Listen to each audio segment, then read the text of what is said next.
O çığın ötüdün yerden bağlıları yaşunuz, çağları yaşunuz.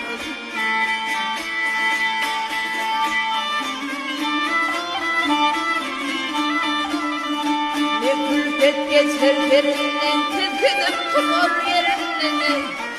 Hey, iki aşık birbirinden yakın olsun da sorun, yakın olsun da sorun.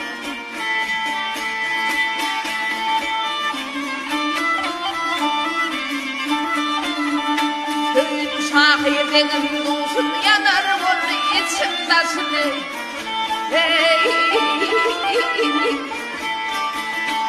bu dünyada malım başım artık olsun kim bulur, artık olsun kim bulur.